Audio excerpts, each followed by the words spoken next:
सभी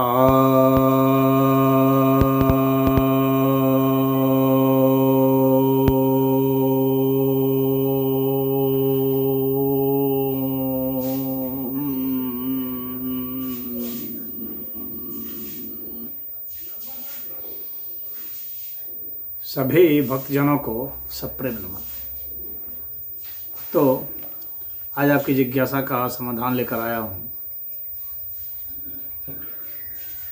एक जिज्ञासा है कि मैं ईश्वर नहीं मानता क्योंकि उसका प्रमाण कहीं नहीं मिलता, और मैं ईश्वर मानता हूँ क्योंकि उसका प्रमाण सब जगह मिलता है, अपितु उसके सिवाय और किसी का प्रमाण ही नहीं मिलता है। बस यह एक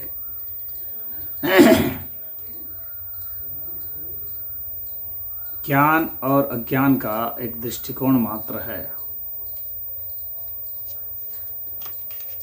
जो वास्तविक हैं और जो सनातन धर्म के अनुयायी हैं, जिनका ईश्वरीय दर्शन यह है कि ईश्वर के सिवाय कुछ है ही नहीं, ईश्वर अनंत है और अनंत के सिवाय कुछ है नहीं, न कुछ हो सकता है, उसके लिए तो सब प्रमाण ही प्रमाण है और सब प्रमाण ईश्वर के ही है, क्योंकि ईश्वर के सिवाय कुछ है ही नहीं, ईश्वर के ही भिन्न भिन्न स्वरूप है। तो प्रमाण तो ऐसा ही है। अब आप किसी मनगढ़ंत ईश्वर के प्रमाण खोजने निकले हैं तो वे तो नहीं मिल सकते हैं ना कहीं। मनगढ़ंत ईश्वर के प्रमाण नहीं मिल सकते, लेकिन वास्तविक ईश्वर के प्रमाण तो मिलते ही मिलते हैं, उनके ही प्रमाण मिलते हैं और सब जगह मिलते हैं और सब चीज़ में मिलते हैं। हर चीज़ ईश्वर है, तो ईश्वर के सिवाय किसी का प्रमाण नहीं मिलता। तो आपका ईश्वर का जो कॉन्सेप्ट है, सिद्धांत है, वह अब्राहमिक है, यानी ईसाई और इस्लाम और यहूदी के जो ईश्वर हैं वे कहीं नहीं मिलते और न वे मिलेंगे।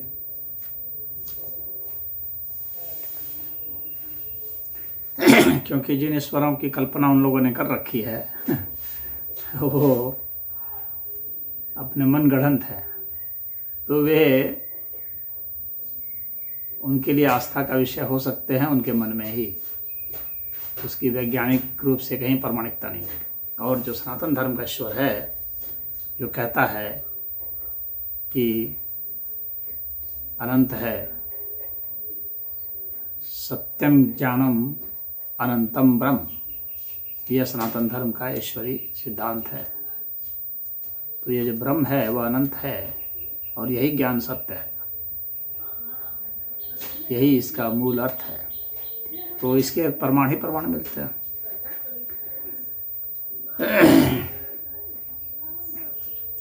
और यह निरपेक्ष है,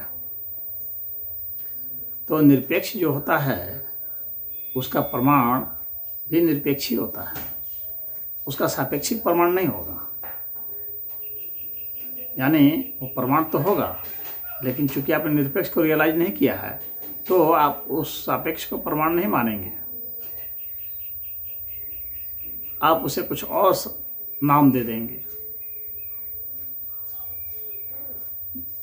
उदाहरण के लिए आप कोई पत्थर है उसको नाम देंगे कि ये पत्थर है, क्योंकि आपको उस समय में वह पत्थर की जो परिभाषा है उसके तहत आता है।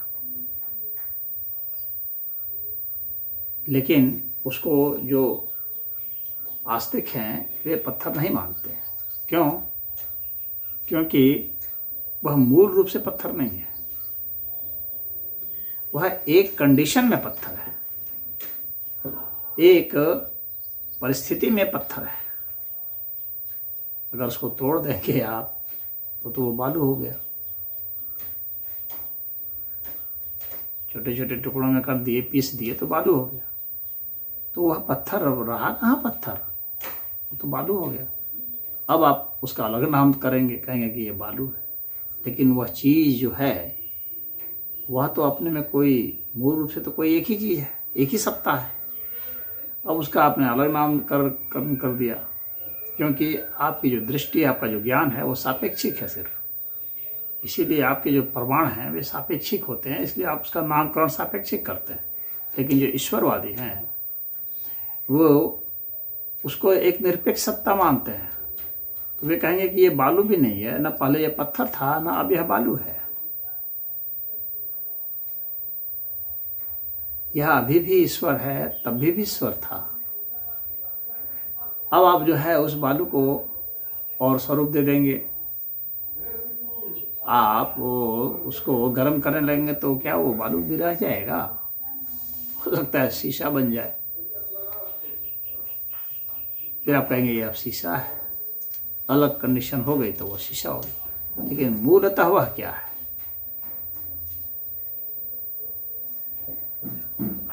आस्तिक तो कहेगा कि यह ईश्वर है, अभी भी यह शीशा ईश्वर है, वह बालू ईश्वर था, उसके पहले वो पत्थर ईश्वर था। अब अगर आप और उसको विभाजित करेंगे और उसको बर्न करेंगे, जलाएंगे, तो वह क्या होगा?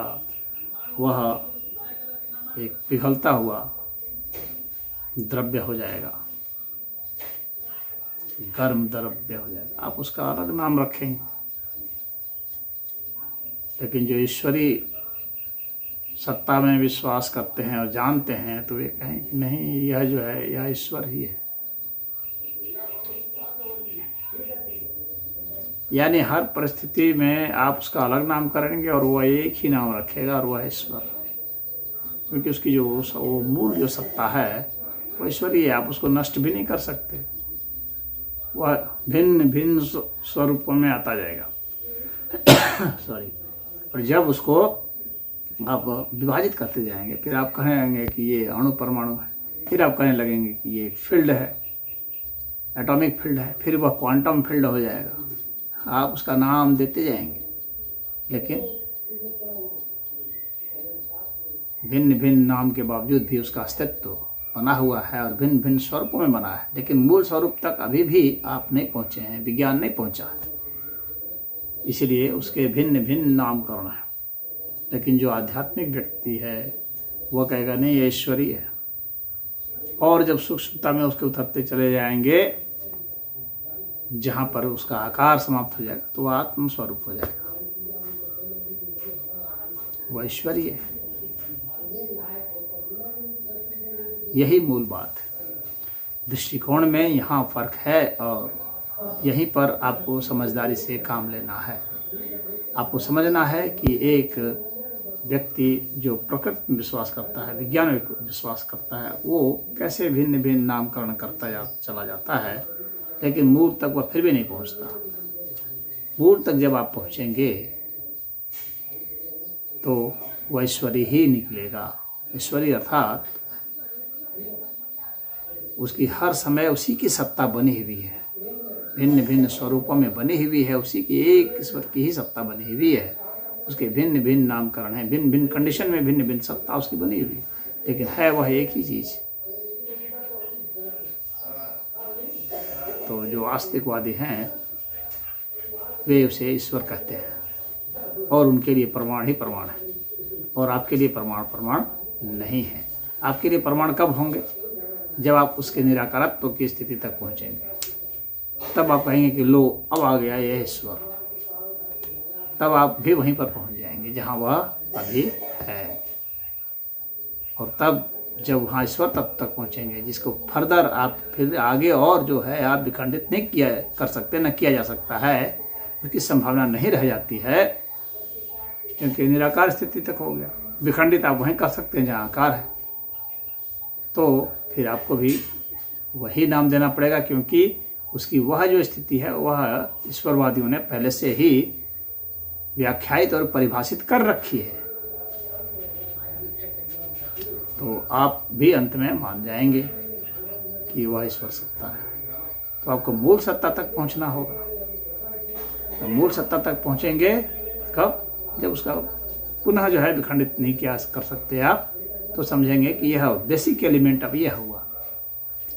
तो अभी हम लोग जिसको बेसिक एलिमेंट मानते हैं, वास्तव में वो बेसिक एलिमेंट नहीं है।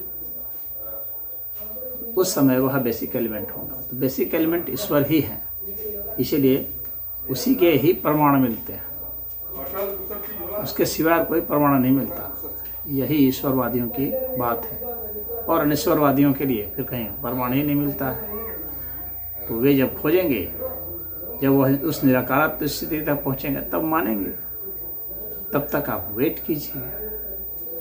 ईश्वरवादियों को कोई आपत्ति नहीं है कि आप नहीं मान रहे हैं, मत मानिए, क्योंकि आपकी चेतना वहाँ तक जा ही नहीं रही है। आप समझ ही नहीं पा रहे हैं कि ऐसी भी स्थिति हो सकती है जहाँ खंडित या नहीं हो सकता है, अखंड स्थिति हो सकती है, जहाँ पर उसका विभाजन संभव नहीं है, क्योंकि यह स्वयं निराकार होगा। वहाँ तक आप अभी सोच ही नहीं पा रहे हैं। सोच के देखिए, यदि आप वहाँ सोचते हैं तो फिर आप पाते हैं कि निराकार की स्थिति ही होती है और वही ईश्वर तत्व है। यदि सोच पाते हैं तो ठीक है, तो आपको ईश्वर का प्रमाण मिल रहा है। अगर नहीं सोच पाते हैं तो आप प्रमाण का इंतजार कीजिए, विज्ञान के विकास का इंतजार कीजिए, तब तक जब तक कि विज्ञान का विकास वहाँ तक नहीं आता, भौतिक विज्ञान का, या फिर आप स्वयं साधना कीजिए और साधना करके आप स्वयं महसूस कीजिए कि इस तरह से खंडन क्या संभव है, क्या निराकार तत्व तक पहुँचा जा सकता है। तो वह साधना से आप अनुभूत कीजिए, वह रास्ता है। लेकिन आपने अपने द्वारा प्रयोग का रास्ता नहीं चुना, और अभी आपके वैज्ञानिक जो प्रयोग कर रहे हैं वे वहाँ तक पहुँचे नहीं। तो अभी आप प्रमाण खोज रहे हैं, बाहरी प्रमाण। स्वयं आप कोई प्रयास नहीं कर रहे हैं, अपनी तरफ से आपने कुछ भी उसमें सहयोग योगदान नहीं किया, इसीलिए अभी आप फंसे हुए हैं इसमें। लेकिन जो साधक हैं, जो योगी हैं, जो सन्यासी हैं, जिनकी चेतना वहाँ तक गई है, तो वो समझ गए हैं, और जो उनके लॉजिक को समझे हैं वे भी समझ गए हैं।